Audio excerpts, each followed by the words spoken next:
வணக்கம், இது நம்ம ஆஜி ஃபேமிலி கிச்சன். இன்றைக்கி நம்ம சேனலில் தித்திக்கும் தை திருநாளுக்கு ஒரு சுவையான இனிப்பான சர்க்கரை பொங்கல் எப்படி பண்ணுறது அப்படிங்கிறதாங்க இந்த வீடியோவில் பார்க்க போகிறோம். இந்த பொங்கல் ரொம்ப சிம்பிளாகவும் ரொம்ப டேஸ்டியாகவும் இருக்கும். இப்போ வாங்க இந்த சுவையான பொங்கல் எப்படி பண்ணுறது அப்படிங்கிறத வீடியோக்குள்ளே போய் பார்க்கலாம்.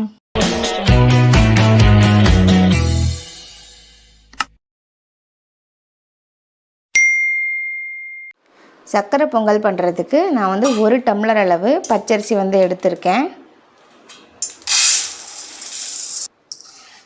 பச்சரிசி நல்ல பொன்னி பச்சரிசி எடுத்துக்கோங்க. இல்லை வீட்டில் யூஸ் பண்ணுற மாவு பச்சரிசியாக இருந்தாலும் நீங்கள் எடுத்துக்கலாம், ஒன்றும் பிரச்சனை இல்லை.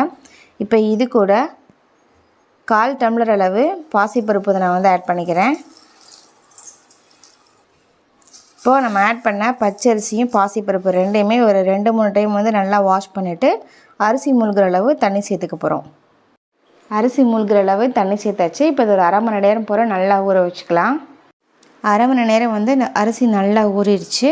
இப்போ இந்த அரிசியை தண்ணியை ஃபில்டர் பண்ணிவிட்டு அரிசியை மட்டும் குக்கரில் சேர்த்துக்கலாம். நான் இந்த சக்கரை பொங்கல் குக்கரில் தான் பண்ண போகிறேன். நீங்கள் குக்கருக்கு பதிலாக பானை யூஸ் பண்ணி கூட நம்ம பொங்கல் பண்ணலாம். பானையை யூஸ் பண்ணி நீங்கள் பொங்கல் பண்ணும்போது இந்த அரிசி ஊற வச்சோம் பார்த்தீங்களா, இந்த தண்ணியை எடுத்து வச்சு நீங்கள் பானையில் பொங்கல் பண்ணிங்க அப்படின்னா பொங்கல் நல்லா பொங்கி வரும். இப்போது இதில் ஒரு 4 டம்ளர் அளவு தண்ணி சேர்த்துக்க போகிறோம். 1 டம்ளர் அரிசிக்கு 4 டம்ளர் தண்ணி சரியாக இருக்கும். தண்ணி சேர்த்ததுக்கப்புறம் கொஞ்சமாக சால்ட் ஆட் பண்ணிக்கலாம். சால்ட் ஆட் பண்ணும்போது நம்ம ஆட் பண்ண போகிற வெல்லத்தோட டேஸ்ட்டை இன்க்ரீஸ் பண்ணி கொடுக்கும். இது கூடவே கொஞ்சமாக பால் ஆட் பண்ணிக்கலாம். காய்ச்சி ஆற வச்ச பால் 1/4 கப் ஆட் பண்ணிக்கலாம். இது ஆப்ஷனல் தான். பால் ஆட் பண்ணும்போது பொங்கல் நல்லா டேஸ்டியாக இருக்கும். இப்போ இது எல்லாமே நல்லா கலந்து விட்டுட்டு 4-5 விசில் விட்டு எடுத்துக்கலாம்.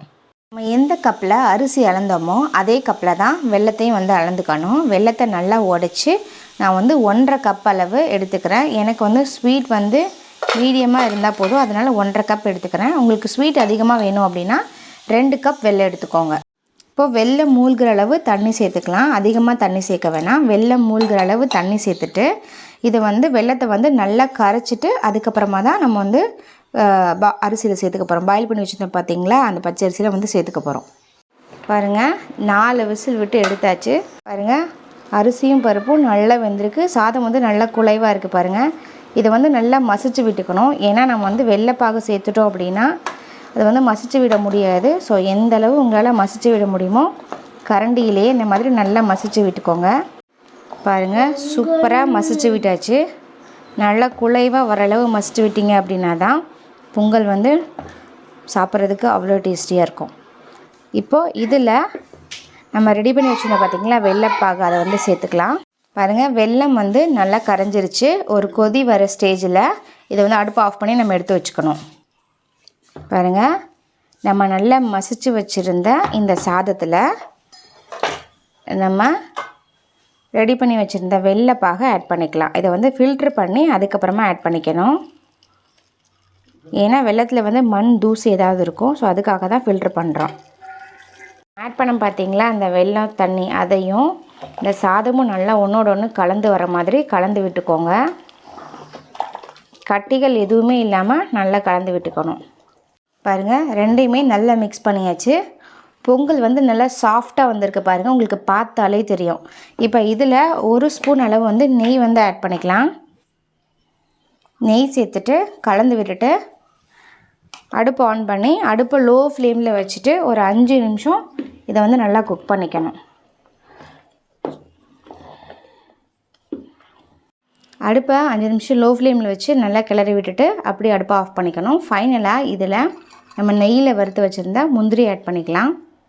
அடுத்து நெய்யில் வறுத்த திராட்சையும் சேர்த்துட்டு அப்படியே நல்லா கிளறி விட்டுக்கலாம். அடுப்பை ஆஃப் பண்ணிவிட்டு ஃபைனலாக இதில் நெய் சேர்க்கும்போது நல்ல ஒரு ஃப்ளேவராக இருக்கும். அதுக்காக தான்.